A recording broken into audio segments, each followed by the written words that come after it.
All of you wonderful scuba divers out there, welcome to the Scuba Diving Magazine podcast, where I break down the latest scuba diving news and things that have piqued my interest over the previous week.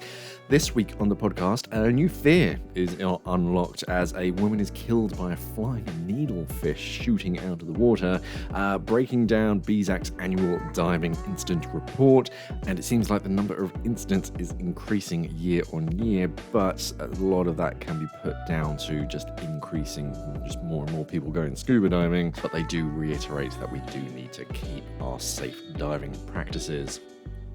So yeah, the first news story is a Italian surfer has died in a freak accident in Indonesia in which a needlefish leapt out of the sea and impaled her in the chest.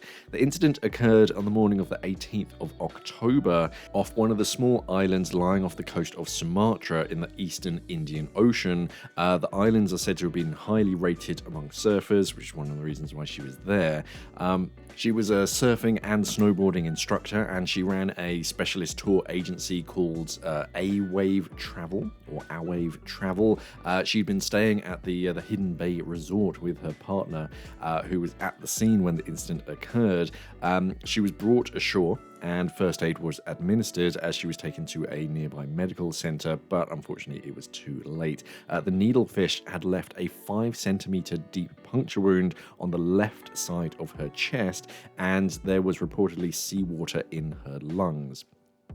Quoting the A-Wave Travel's co-founder James Colston, unfortunately, even with the brave efforts of her partner, local resort staff, and doctors, she could not be saved.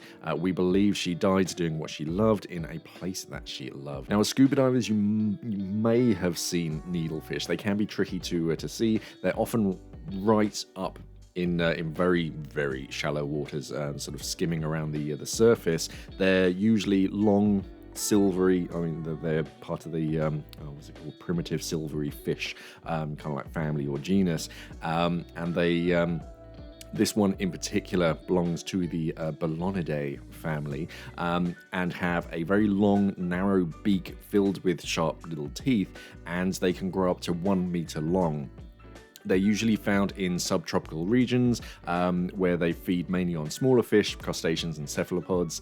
They're the very long, thin ones, and yeah, the kind of the very silvery coloration of them just helps them to blend into the natural water movement of the surface, and they're able to make short jumps out of the water at speeds of up to 40 miles an hour, which, if you're throwing like a dart at a dartboard, apparently is about that kind of speed. So yeah, something up to 1 meter long with a pointy snout flying at you at 40 miles an hour, yeah, that's going to do some damage. And they've even been known to leap over the decks of shallow vessels, just to sort of escape from predators. But in parts of the Indo-Pacific, flying needlefish are regarded by traditional fishers as posing a greater danger to them than other forms of marine life. They're less worried about sort of sharks and those kind of things, but these flying needlefish, which kind of makes sense, because out of nowhere, this flying dart coming straight at you with a pointy end, yeah, they're clearly very dangerous. There have been actual reports of the beak snapping off inside of the victim, so they stab you, and then the weight of the fish breaks off, so you have this impaled wound. There's no suggestion that the fish are like intentionally aggressive towards humans. They're not trying to do this. It's more of they're escaping from something under the water, and you just happen to be in the way, unfortunately. I mean, it doesn't do the fish any good neither. But a number of deaths and serious injuries have been recorded. In fact, earlier in 2024, a 59-year-old Filipino fisherman was pierced in the stomach by a leaping needlefish off Panay Island and died from loss of blood before reaching hospital. So this is kind of something that we do need to pay attention when we're sort of in these areas. Granted, there's not a lot you can do about something that's like relatively rare and so unpredictable, but still, it is something that we do need to be prepared for, I guess. This week, the British Sub-Aqua Club, or BSAC, published its annual diving incident report. So this is an annual thing that they do, and it breaks down all of the reported scuba diving incidents, not just in the United Kingdom, but it does like break down everything, like causes and effects and all that kind of things, and it's a bit of a morbid read at times, but it does help to like get you in the correct mindset of, oh, okay, this happened and it was caused by such and such, so that when you do come in that kind of situation, you either know to avoid it or know how to alleviate and hopefully end up getting a more positive result. So the kind of the summary is, the more dives take place, the more incidents are likely to occur, and with scuba activity levels back to pre-pandemic levels in the 2023 calendar year, there were 9 fatalities resulting from the 9 separate incidents. BSAC warns that analysis of the 355 diving incidents reported in 2023, 242 in the United Kingdom and 113 overseas, underlies that experience and qualifications will not necessarily shield anyone from becoming a casualty in a diving incident. So don't rely on, I'm a dive master or I'm an instructor. It's like, no, it doesn't really work that way. The report emphasized that there was a big increase in the number of dive leader casualties relative to those divers holding other qualifications compared to previous years. BSAC dive leader is kind of a PADI dive master. They're never exact equivalents, but yeah, in case you didn't know what a BSAC dive leader was, it's kind of a PADI dive master. And BSAC are unsure why this should be the case, given that there are no major increase in the number of divers holding the qualification. It's just 2023 seemed to be a bad year for dive leader casualties. The overall number of incidents in the United Kingdom was higher than in the 2022 report also. That year had seen 248 incidents, with 182 of them in the United Kingdom, but only 6 fatalities, which is the lowest number recorded in a normal diving year since 1977, and sharply down from the 16 in 2021. As usual, the report emphasizes the number of incidents may have been circumvented had those involved followed basic principles of safe diving practice. BSAC's annual reports on diving incidents, they're gleaned from all diver training agencies with the aim of promoting diver safety and helping you understand and manage the trends. They include accounts of each of the incidents, so you can read through the accounts. Reports from individual recreational divers are supplemented by official data from the Maritime and Coast Guard Agency, the RNLI, the MOD, PADI, EMEA, the Water Incident Database, and ROSPA, as well as media trawls. Quoting the report, the number of incidents in the United Kingdom reported since 2014 has remained remarkably static, apart from the year of the pandemic, when limitations on diving activity impacted the number of incidents recorded. Apparent increases in the reporting incidents in 2019 and 2023, they are put down to a marked rise in overseas reports, which BSAC says were dominated last year by mask and fin strap failures. This pointed either to more thoroughness in reporting or a problem with kit maintenance. So look after your kit, basically check on those straps, because a small nick or a tear can become a big one if you pull on it just the wrong way. Wearing out straps could be more likely to occur in warmer climates, apparently. I presume that's like sunlight damage and that kind of stuff they're suggesting there. Following on from 2022, there was a decrease in the number of incidents starting at the surface and an increase in the number in which starting at maximum depths were unknown. So usually the surface is, at least when I was teaching, it was always the more dangerous kind of area, because there's that transitional phase where if you're underwater, you got your mask on, you got your regulator in, you're ready. Whereas when you're on the surface, a lot of people don't have their mask on, their regulators out. So if something happens, a big wave suddenly sort of hits you, or you have a sudden loss of buoyancy, you kind of have to faff around and do stuff. Whereas when you're underwater, you're a bit more prepared. So always on the surface, you're a bit more like switched on to something that might happen. But apparently there was a decrease in those numbers starting at the surface, but an increase in underwater. In September 2023, the UK experienced exceptionally warm weather and light winds. This effectively extended the diving season, with more incidents than usual running later into the year. So yeah, it's kind of... Granted, it's done by the calendar year, but because our diving season was extended last year, chances of more people are getting in the water, so your chances of having an instance do increase. September proved particularly busy for the rescue services helping scuba divers. RNLI lifeboats were called out 37 times to help rescue divers. In 29 of those cases were between May and September, so they're the real prime kind of scuba diving season, whilst helicopters were deployed 30 times, though only 8 of those call-outs were in the summer months.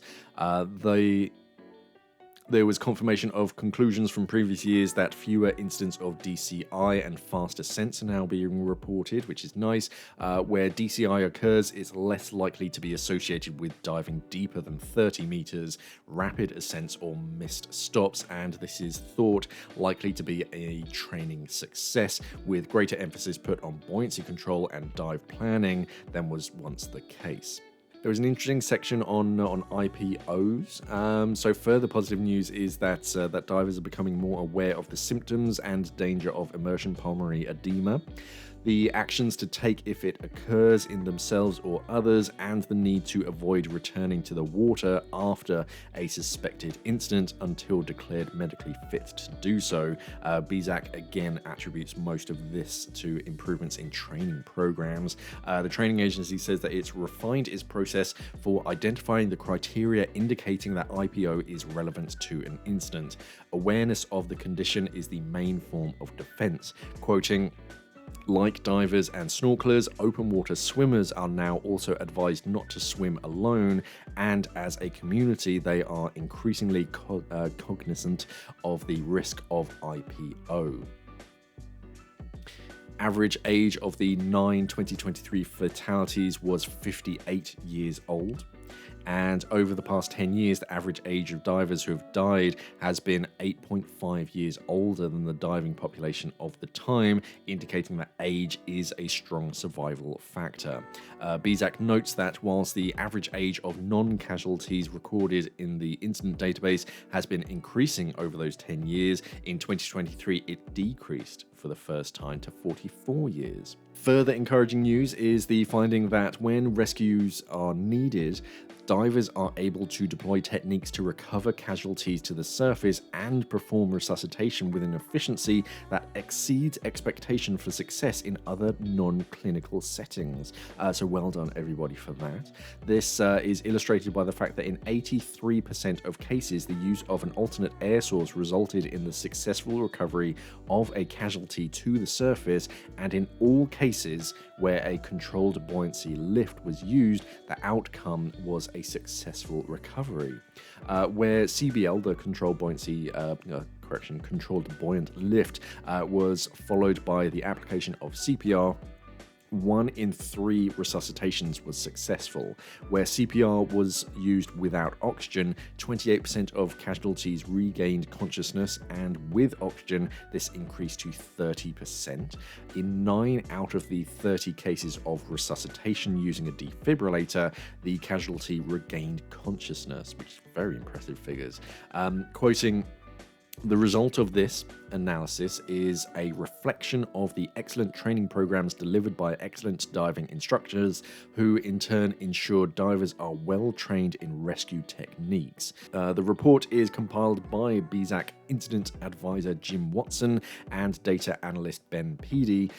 All divers, whether from BZAC or any other training agency who are involved in or witness an incident in the UK or overseas, are asked to report it in confidence for future future reports using an online form. I'll put a link to our DiveNet article on it, and there's a link in there that you can do, or of course just kind of search for BZAC diver incident report, because all these things just add data points. No matter what it was, it just helps. And if it helps someone else in the future, you kind of saying, well, you know what, it was me, I wasn't checking my fin straps, and or I didn't have this hose connected, or whatever it is, then it all goes in the report, and then someone later on is going to read the report and go, oh, you know what, I might just think a little bit more about checking my fin straps on future dives, and you might be helping sort of further on.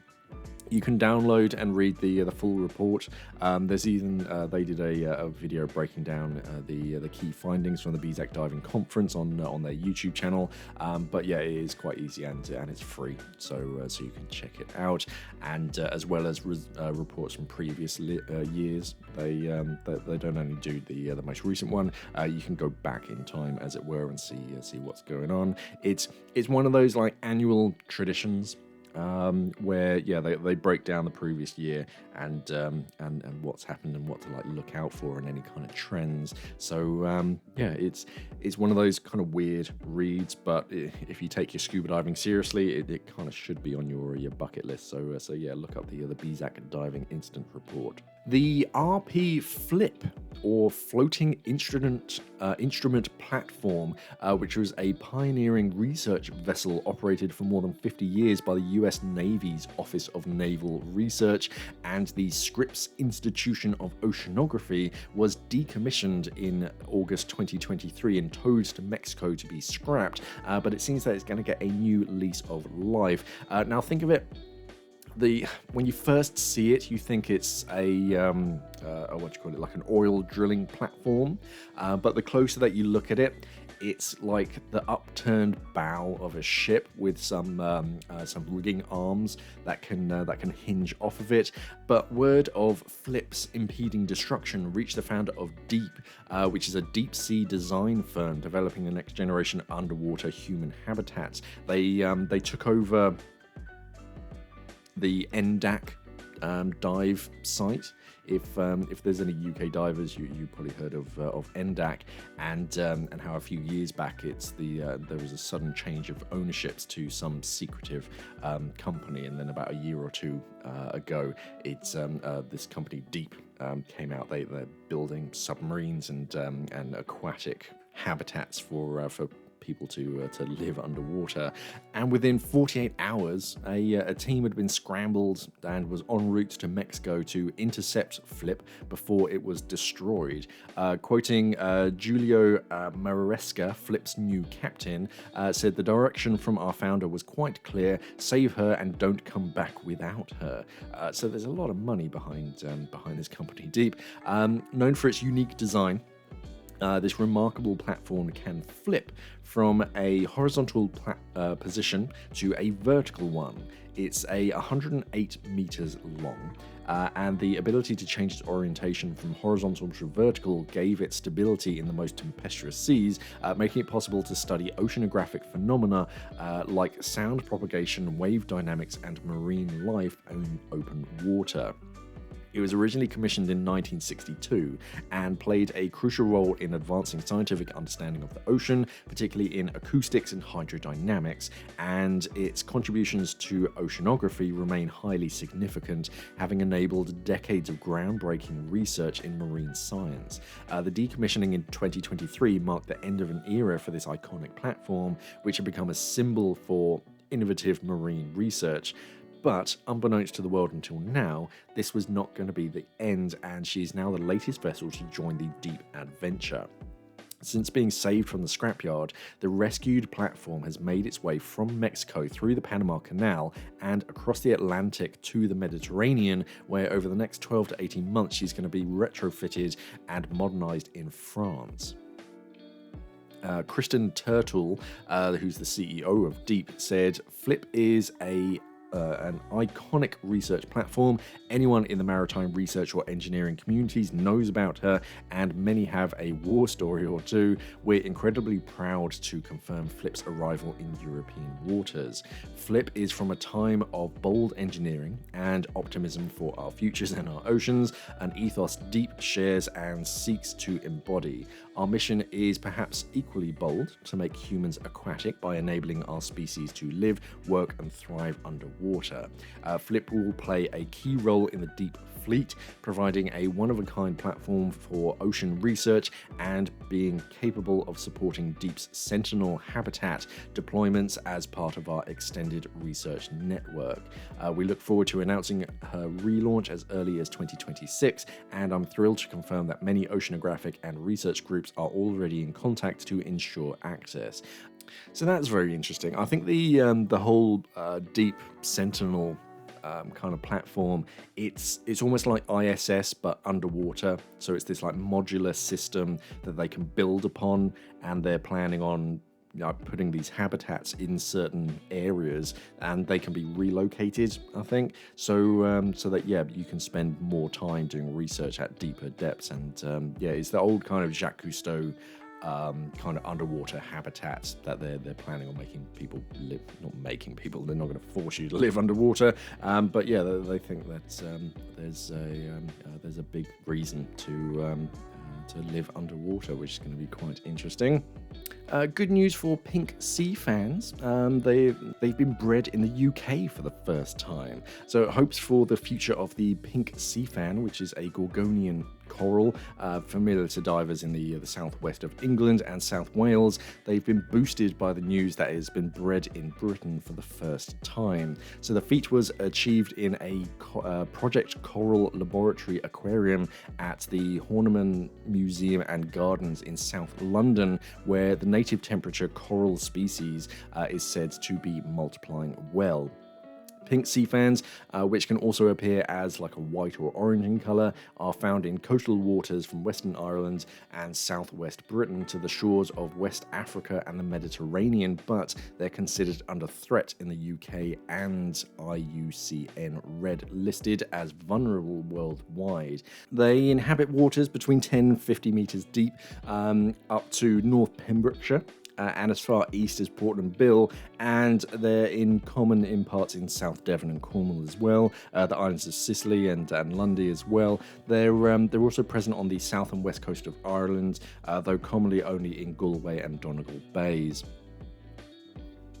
Scuba divers from the University of Exeter collected corals for the spawning project from a wreck in South Devon as part of a PhD study, researching into their reproduction.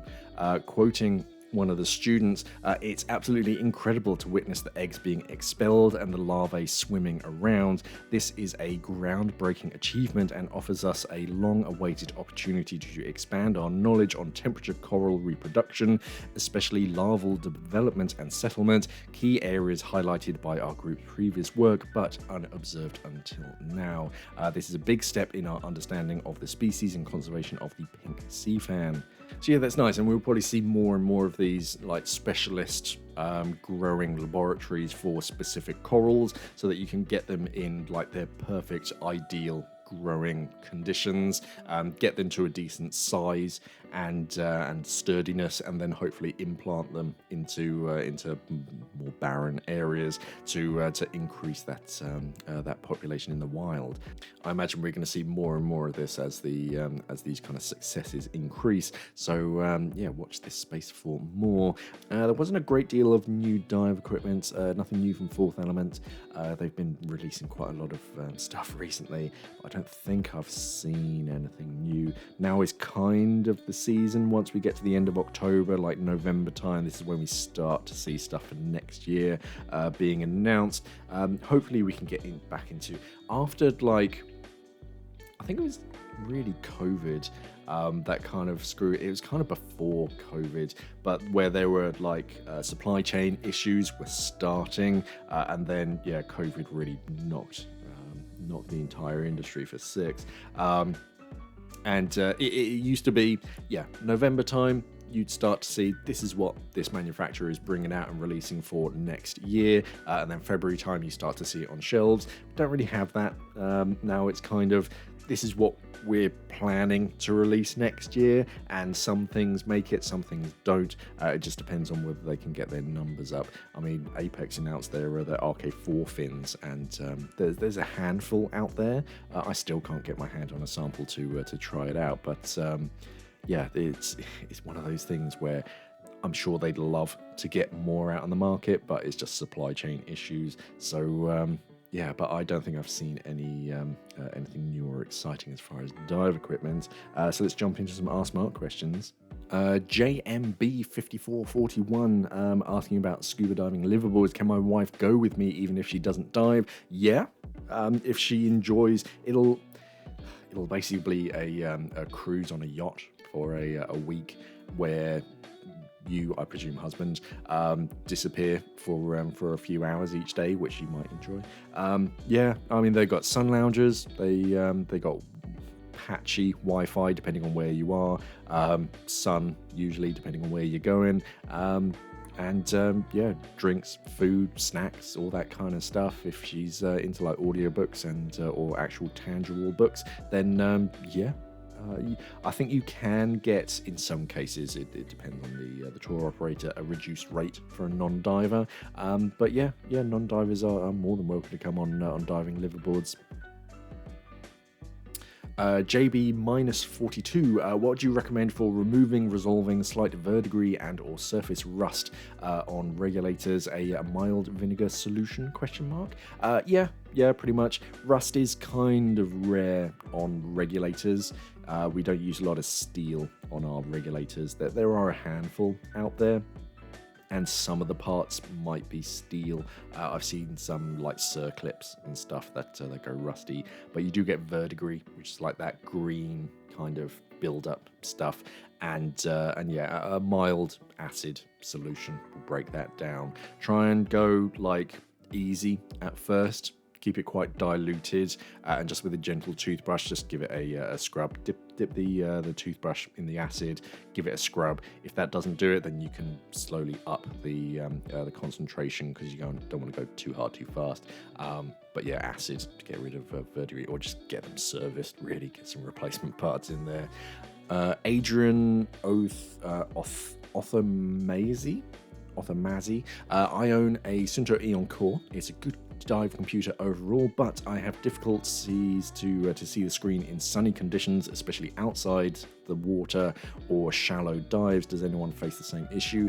Yeah, that's fairly common in some dive computers. It depends on the screen. Some screens are more prevalent to it than others. When you're in really shallow waters, in very clean good viz and whatnot, you've got the sun bearing down on you. Some angles, the screen itself turns into a bit of a mirror, and yeah, it's a relatively common problem with some dive computers.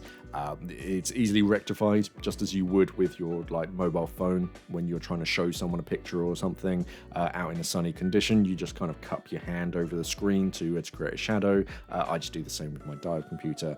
But yeah, you're not alone. It's not a fault with the computer. It is just, yeah, unfortunately, in shallow water in sunny conditions, it can be hard to read some screens. I apologize. Vukmaj Strovic 7033. Can you make a video where and how to attach gear to a backplate? For example, how to and where to attach, where to clip octo with different holders and holders for your second stage hose. Why not to use magnet clip on for octo because of the compass? Yeah, that kind of cheap but gear that we need. Yeah, I mean, with backplates, it depends. There's a bit of a spectrum when it comes to diving with a backplate. One end of the spectrum, you've got the Spartan like DIR setup, where the only thing really clipped to your harness from the get-go is going to be your submersible pressure gauge, clipped to your left waist, like hip D-ring, and a backup light that's clipped to your left shoulder D-ring, and then the torch body is held in place against the strap with a ranger band and that's it, really. You've got one extra D-ring that's on your right shoulder strap, and that's it. Nothing on the right waistband. There's no real need to it. Your octo goes in or your alternate air source goes in a necklace around your neck. But you can do whatever you want with your kit within reason, as long as it works for you and your diving buddies. Then yeah, get creative. A lot of the integrated weight pocket systems for backplates often have D-rings built into them, so that they more resemble like a recreational BCD. For that exact reason, if you want to fit an octo clip, then yeah, you can do that. There's a range of octo clips out there. You mentioned the magnetic ones, which yeah, they can skew your compass because they are relatively powerful magnets. They do make your life a lot easier, because trying to faff around putting your octo away on your hip can be quite fiddly, especially with gloves. But if you've got a magnet that's just actively seeking the other magnet, that does make your life a lot easier. I used to use a lot of the, I don't even know what you call them. They're like a silicone, almost figure of eight, where you get two loops. One just loops over the mouthpiece at the second stage. The other one just attaches onto a D-ring, and then you just pull the mouthpiece free. I preferred those over like scum balls, because with a scum ball, it's basically a bell shape, and you push the mouthpiece into that, but just a lot of gunk and stuff would just get caught inside that scum ball, and you don't want that just around the mouthpiece that's going to go in someone's mouth. So yeah, I'm not a huge fan of those. But yeah, most of my alternates end up in a necklace, really. I don't really attach them to the harness. And if I do need to attach it somewhere, if it's a long hose, it usually has a small bolt snap attached to the hose, so that I can clip that second stage somewhere convenient. Barry Francis, 78.99. Now there's going to be a few videos on this. I think I already did one, the actual Ask Mark on Wednesday. The Saturday video is going to be the same, basically, but a bit more in depth, on how do I stop cramps in my calf during a dive. It should have been a skill that you're taught in your foundational course. I'm wondering if your instructor skipped over it, but it's basically stretch the muscle. Your main focus is telling your buddy and maintaining depth, but then after you've ensured that you're not going to crash into anything, grab the tip of your fins and pull it up towards your chest. That's going to stretch your calf muscle and your foot as well. But a lot of it's like prevention, so stay hydrated, get a lot of electrolytes, decent food, and stay nice and warm and stretch the muscle before the dive, really. If you find that you keep getting it, it might be that your fins are a bit too stiff, or your boots aren't adequate. So yeah, there's lots of different factors, and I've covered it in a bunch of different videos, so I'm not going to spend too much time here. Finally, Espen Soride says hi from Norway. Hi. I've been diving in Norway. It was alright. It was cold. There wasn't a great deal of marine life, but it was lovely. It's getting cooler in the waters here. Yeah, I bet. And with that, I came over a small problem last dive. How do you communicate numbers to your buddy when you're wearing lobster gloves with only 2 or 3 fingers? Yeah. Hand signals with like lobster gloves. Lobster gloves, if you've never seen them before, they're it's basically a neoprene glove. They're usually 7mm thick, so they're thick, chunky gloves. But your middle ring and little finger are usually they're usually together like mittens. Sometimes your I don't know what that one's called. Is it index, or your pointing finger is also in the same one, but sometimes it's separate so that you can still like manipulate things. It's not as easy as like barehanded, obviously, but you can still like pinch and do things. But with that, you get the inherent issue that you can't do numbers and you can't do certain hand signals as well. The cold water diving community, I mean, the first way to avoid it is just to switch to a dry glove system, so you still have 5 fingers. But the cold water diving community, If you need to communicate numbers underwater, they usually have their own specific hand signals, like some kind of karate chop kind of action or whatever it is, and then the number of times that you do this specific action, it's for certain numbers.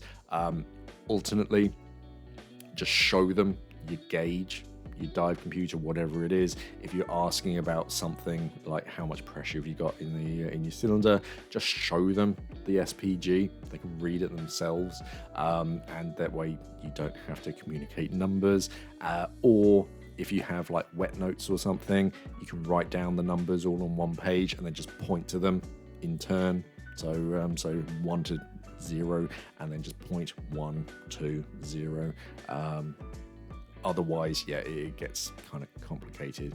I don't remember having that many issues or needing to know that many numbers. Talking with my buddies when I was diving up in Norway, I think it really is just kind of gestures, and you just figure that, hey, they're all qualified divers. They know what they're doing. We shouldn't really need to communicate that many numbers. But yeah, dry gloves, really. Dry gloves were game-changing for me. The wet gloves, the lobster gloves, they do have their place, and they are very, very good, because I had dry gloves up in Norway, and one of them leaked, and yeah, my hand was numb by the end of that dive. I switched over to my 7mm lobster gloves, and they were lovely throughout the entire dive, because even if water does get in, they act as a wetsuit, so your hands stay nice and warm. But yeah, communicating is a little more tricky. But yeah, most come up with some kind of, oh, okay, if I'm going to do numbers, I'm going to do this, and certain hand signals. But otherwise, yeah, just write it down if you can. And that's it for another week. Thank you very much for listening, everybody. Links for everything that I've spoken about are going to be down in the description underneath this video. Remember to head over to our website, divernet.com. You can still go to scubadivermag.com, but it's going to redirect you because we're streamlining our websites and everything. I'm having to redo a lot of the intros and outros and all that kind of stuff to make sure that everything's in line. But yeah, it's an exciting move trying to streamline things. But don't forget to like, share, subscribe, do all that good social media stuff. It's just an upvote for you, but it really does make a difference for us in the algorithm, especially the subscription, because I'm really going to get those, or I really want to get those numbers back up to what I'm used to. Otherwise, yeah, thank you very much for listening, everybody, and of course, safe diving.